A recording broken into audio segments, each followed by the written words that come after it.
हैं कीसोल की तरफ से।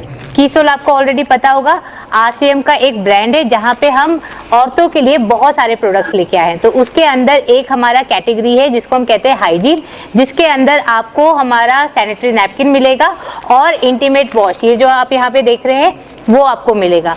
अब ये जो हमने आप हाथ में मेरे देख रहे हैं ये सैंपल है। ये अब ये उन लोगों के लिए जिनको अभी तक कभी भी इंटीमेट वॉश सुना ही नहीं, देखा ही नहीं, समझा ही नहीं, उनके लिए है। ठीक है।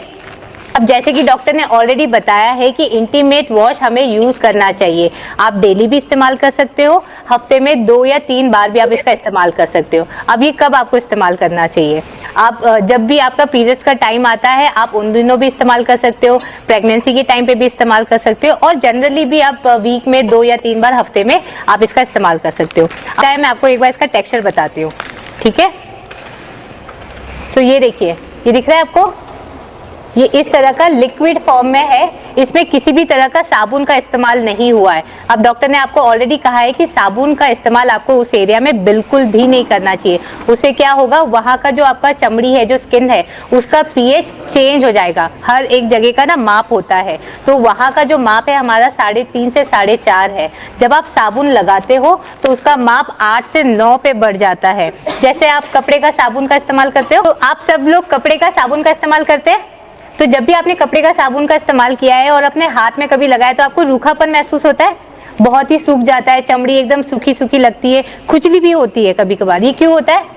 उसका जो माप है पीएच का वो 8 से 9 है, और आपके इंटीमेट एरिया का कितना है? 3.5 से 4.5। अब सोचिए अगर आप अपने उस एरिया पे अगर कोई साबुन का इस्तेमाल करते तो वहाँ पे खुजली क्यों होती है, जलन क्यों होती है, सफेद पानी क्यों जाता है? इसी की वजह से कि आप वहाँ पे गलत प्रोडक्ट लगाते हो। तो आपको ये जो मैंने इंटीमेट वॉश दिखाया था, इसमें देखिए कहीं पे भी झाग आ रहा है, साबुन जैसा लग रहा है, कुछ भी नहीं। ये बहुत ही माइल्ड, बहुत ही हल्का, बहुत ही सॉफ्ट है। यानी जब आप अपने इंटीमेट एरिया पे लगाएंगे आपको बिल्कुल भी खुजली नहीं होगा, आपको वहाँ पे कभी भी वो जो होती है ना जलन जैसी होती है वो भी नहीं होगा। तो ये आप हफ्ते में 2 से 3 बार इसका इस्तेमाल करेंगे। अब आप इसको कैसे लगाएंगे?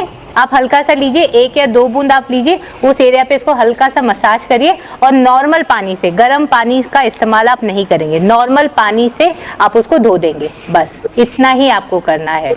ठीक है। एक और सवाल किसी ने पूछा था कि हमें किस तरीके का सैनिटरी नैपकिन यूज करना चाहिए, पैड यूज करना चाहिए, आप में से किसी ने पूछा था, राइट। अब ये जो सैनिटरी नैपकिन है कीसोल का अगर आप इस्तेमाल करेंगे वो आपके लिए सबसे बेहतर होगा। क्यों? क्योंकि सैनिटरी नैपकिन जो कीसोल का है उसके ऊपर कॉटन की लेयर है। अब कॉटन की लेयर से होता क्या है, सॉफ्ट कॉटन है। जब आप उसको पूरा दिन इस्तेमाल करते हैं, 4 घंटे 5 घंटे तक, वो आपकी स्किन